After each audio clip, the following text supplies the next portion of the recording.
Hello, everyone. This is Coach Tim Campbell, and I'm excited to have a fellow business owner from Indiana with us today.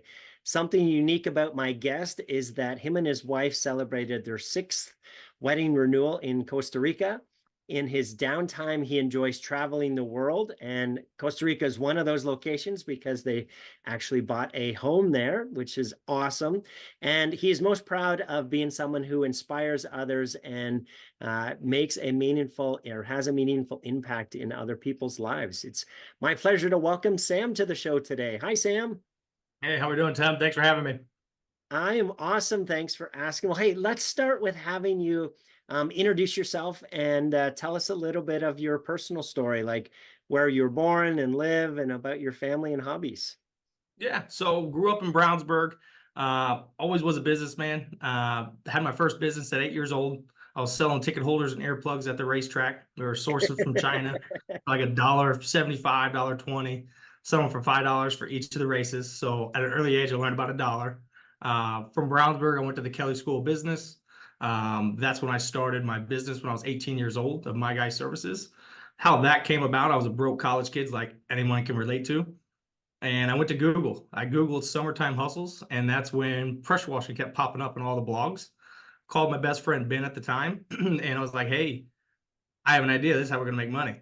And that same day, we went and bought a pressure washer, sold his mom's minivan, bought a truck, and we were selling pressure washing services the next day.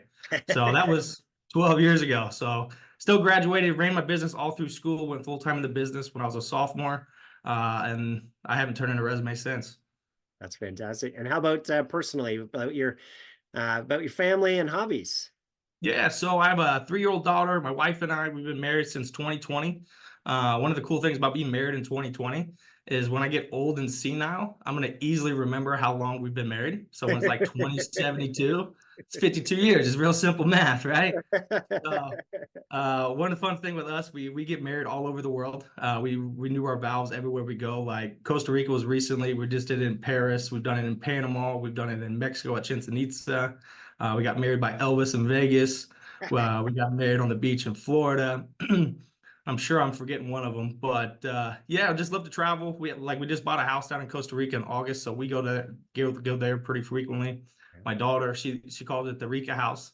A whole farm there. We got a bunch of chickens, we got cats, we got monkeys, we got all the fruits. So that's my time to relax. But other than that, it's a family business here, so we're all involved. Yeah, fantastic. Hey, Sam, tell us, is there a funny story that your family likes to tell about you that you'd be willing to share with us today? Oh yeah, so I was always a business guy. My friends always bring this up. So in 3rd grade, I made sure to come in real dapper. I came in with a suit and tie.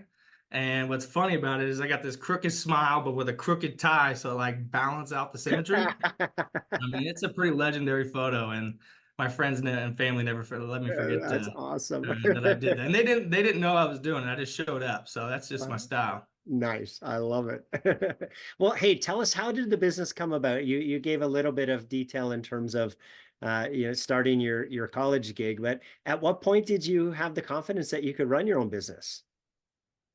It was sink or swim at the end of the day. I mean, I was running the business from 18 to now, it's 31 now, but like how it started was just, a means of solving a problem of I was broke. I owed some money for credit cards. I owed debt and I didn't know I was going to pay for it.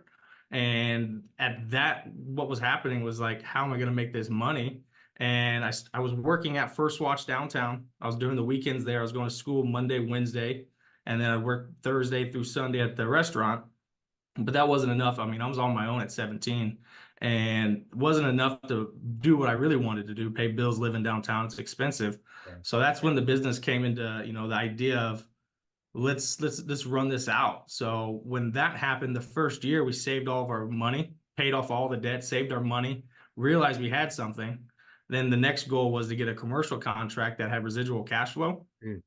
By getting that, then we knew we could then pay the bills because we knew we had money coming in, plus whatever we sold. So at that point, we just got so busy that the restaurant, I just couldn't work it anymore. I was taking phone calls in the back, as I'm obviously selling to all the clients out front too, but taking calls in the back, and just got to the point to where it's like, we're going to struggle, but I'd rather do this struggle than have this other struggle. Yeah. So that's an unfair advantage that I had, that I was willing just to jump in at an early age to, you know, feast or famine mentality. That's awesome. So tell us more about the company. What's the name? What do you guys do? How do you help people? Yeah, so My Guy Services, we're an exterior cleaning company. We extend a helping hand to the communities we call home. That's our mission statement. So we do exterior cleaning of like pressure washing for multifamily, commercial, residential, concrete ceiling. We do the gutter cleaning, window cleaning, but now we also own another entity. The beautiful thing about My Guy Services is it doesn't tell you what I do.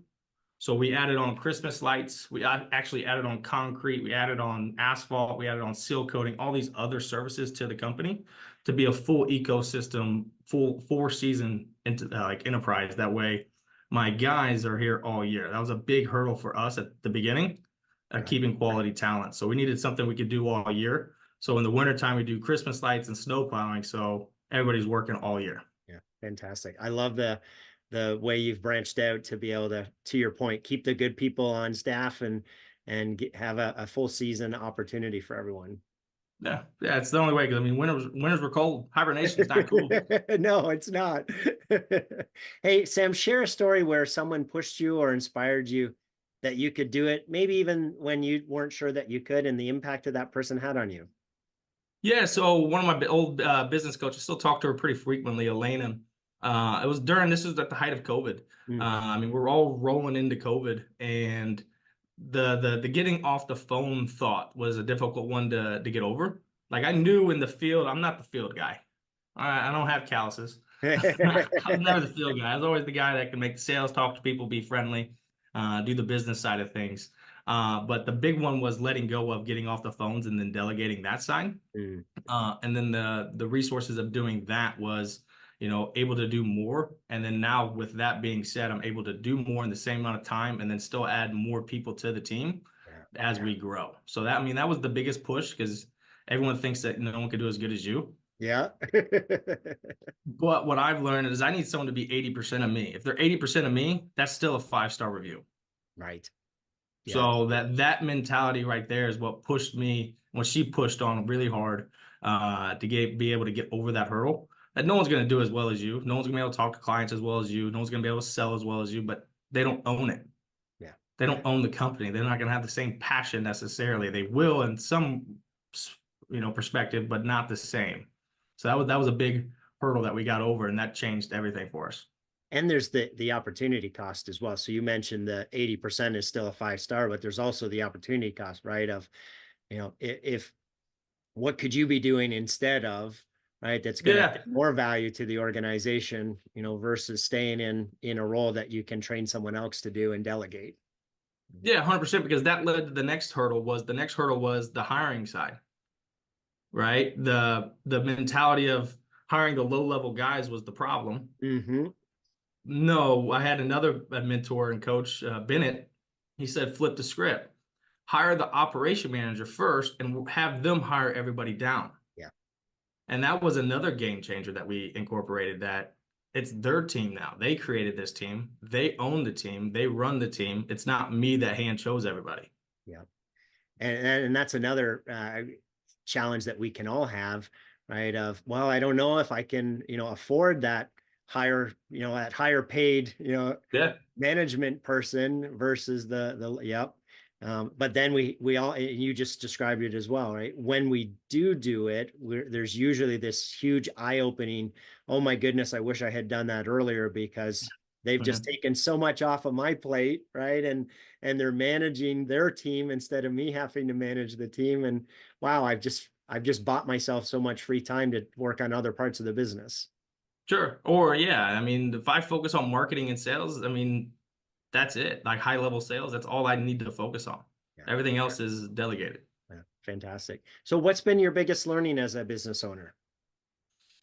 I never give up. There's times everyone wants to be, pull their hair out, burn the building down, walk out the door, and I'm fed up with this. My $600 problems drive me to drink. I mean, it's figure of speech, obviously. But yeah, it's that's like the biggest hurdles that we've had to learn on that is like, being able to just never give up. It's always going to get better if you just keep pushing at it. Yeah. I think that lesson was really brought to light at our 10-year anniversary, where we finally broke the seven-figure mark. Mm. And at the same time, we broke the seven-figure mark with another company as well. So it's actually funny. It was on the vision board. It had 2 million on it, and didn't see how it would be because it's never how you think. It's always better. Yep. And we did seven figures with my guy 2022, 2021, and then seven figures with Indie Roof Rangers same year. So two companies same year broke seven figures that we were running. And I mean, that's when the doors really started to see a little more light of Yeah. like, all right, you just got to put 10 years into it, like the cliche says. Yeah, yeah. You offline, we talked to, you just mentioned the $600 problem. Explain to everyone what you mean by that. Yeah, $600 problem is something you see way before it happens. Someone that's going to be a red flag is what I call a $600 problem. Typically, there's an indicator on the phone call or in the messaging system or demands that are happening in interactions with clients that we've built out a red flag system. If this happens, know that this is what's going to occur, chances are, and be ready for it. So our goal is to try to eliminate those as much as possible, Mm. while also then making sure that the employees now are responsible for the jobs. They own the job. Yeah. That $600 problem is your problem. Yes. I love Don't bring it to me. I don't want your $600 problem. it. I have my own problems I got to Yeah. deal with. Love it. And that's a good example of the delegating that you were referencing earlier, right? Of, your value to the organization now, right, is a lot higher than $600. So much better to have an employee own it and take care of it and manage it and, right, keep it off of your plate. Yeah, 100%. I tell my team, I was like, I'll handle the $10,000, $20,000, $50,000 problems. I'm fine with that. Yeah. Those are typically a lot easier to manage in the grand scheme of things. But the $600 problem is more of it's a relationship thing that you have to get over with the client if there's an issue, and that's where I want them to own it. Love it. Sam, we know that business success doesn't happen in isolation. So tell us about one of your biggest challenges throughout the years and someone who came alongside you and helped you through that. Yeah, I mean, building a team was the biggest. So starting off with my own assistant, Mario, she was the one that took over the phones. That was in 2020. That was a big assistance to me to be able to delegate more things to her.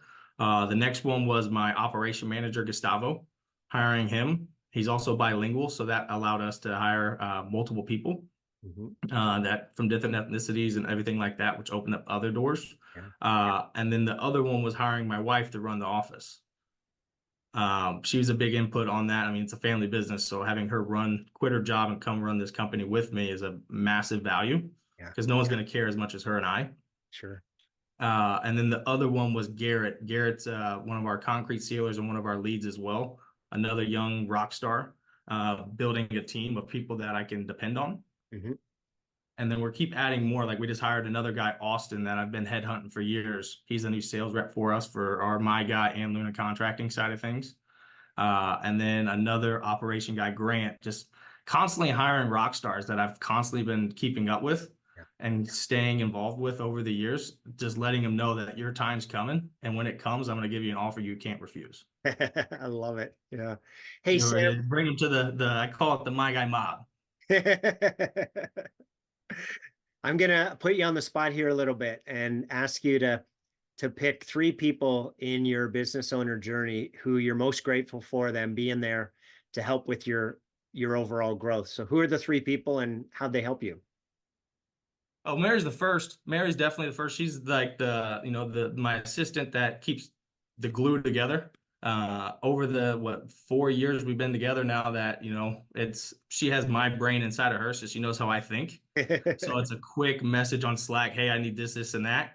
And I don't have to worry about it getting done. I have the report by the end of the day or right away, turn away, whatever we're looking for. The other one would have been the operation manager of hiring Gustavo that, okay, here's the plan. We sit down our operation meeting. This is the plan for next week. I need you to handle this.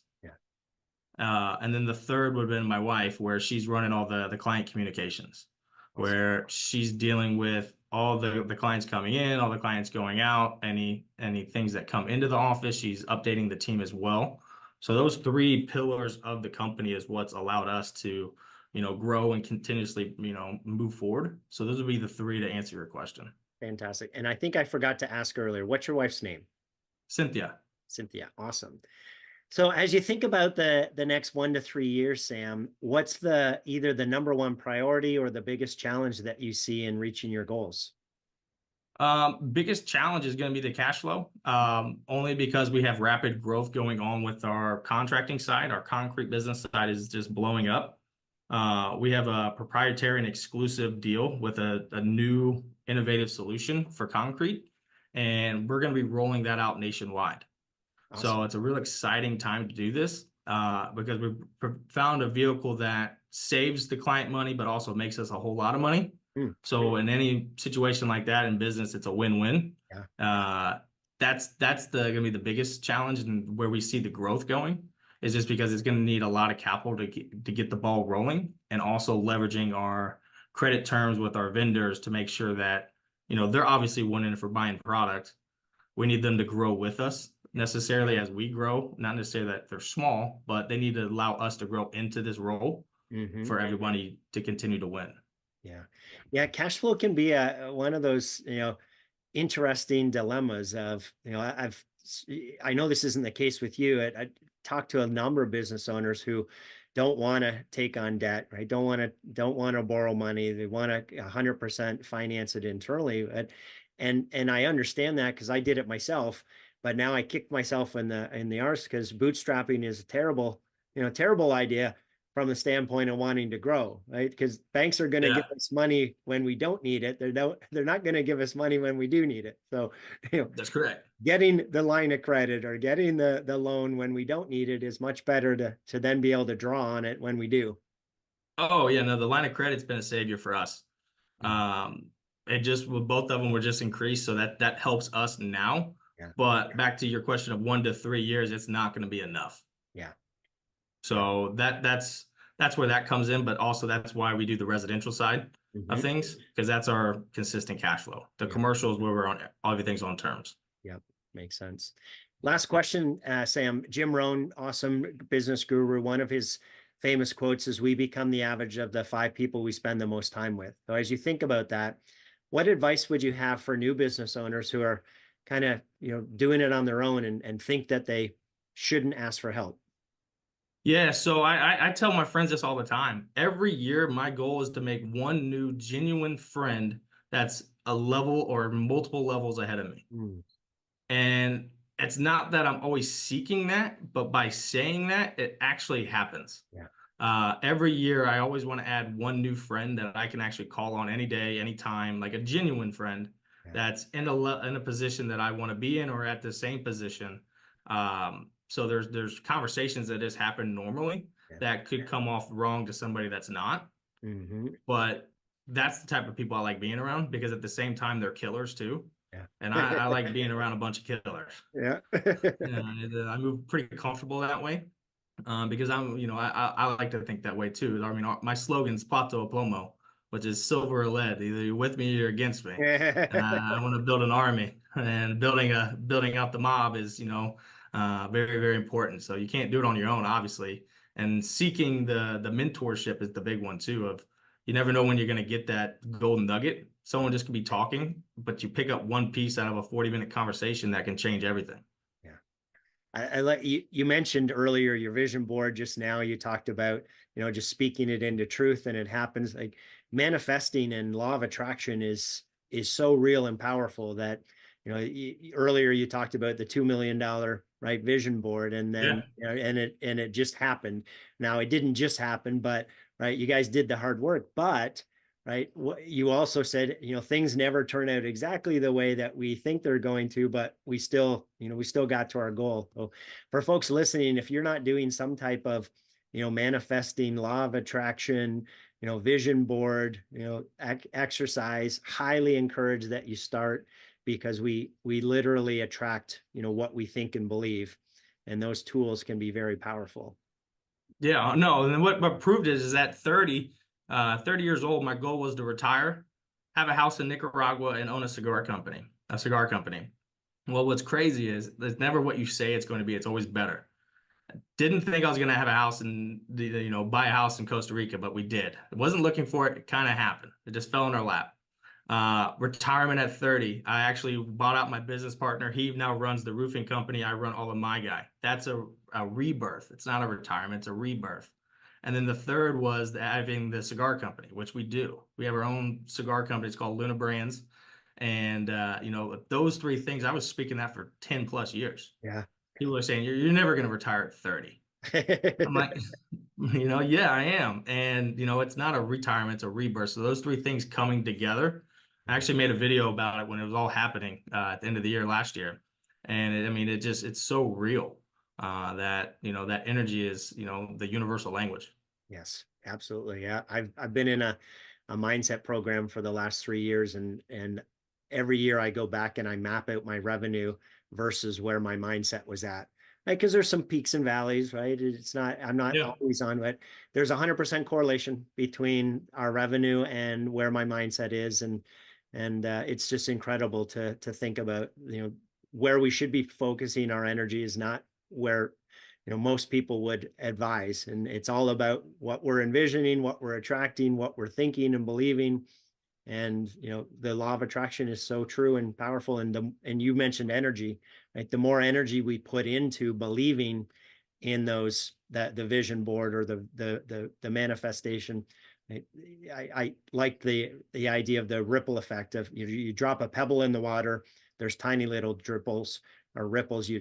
You drop a rock in the water, there's larger ripples, and that's the energy that we're putting out, right, to attract the things that we want to attract. 100%. Yeah, like that. I'll change songs if I don't like the energy that is giving me in my headspace. Like my headspace is, I call it Big Sam. So when I'm talking to myself, that's Big Sam. So like I make sure that I control that energy. Yeah. And I'll create battles with myself to make sure that, I'm never going to quit. Like when I'm tired, I don't want to do something that goes back to the Big Sam thought in the head of, don't be a little, man up. Yeah. Man up. Yeah. And those inner conversations can take us in different spots, right? They'll destroy you. Right? Like we all have those thoughts, the I'm not good enough, I'm not ready, I'm not whatever, right? The imposter syndrome. But to your point, right, it's a mind battle of making sure we don't let those thoughts win. Yeah. Oh yeah, and I'll tell the team, like, they're not gonna beat me. And they're like, who's they? Like, they is dumb, everybody. It's the brain, it's the thought. Yeah. Yeah. And then back to the 5 people we surround ourselves with. People can talk negativity into us as well, right? You mentioned it earlier. You're never going to retire by your time you're 30, or you're never going to achieve that, or you're crazy, or it's like, get out of my head, right? Stop holding me back. No, because then you just prove them wrong and then they can't say anything. Hey, Sam, it sounds like you've been blessed with some incredible people in your journey. If they were all here on the show today, what would you want to say to them? I just appreciate them. I mean, they're all part of the family. We treat everybody like family. I mean, we win as a team, we lose as a team. Those are my guys and gals. So I'll keep being the leader that I am, and, keep helping me do whatever I got to do, because we're going to make it happen, whatever it is. I love it. Sam, it's been a pleasure speaking with you today. Thanks so much for being on the show. Appreciate it. Thank you.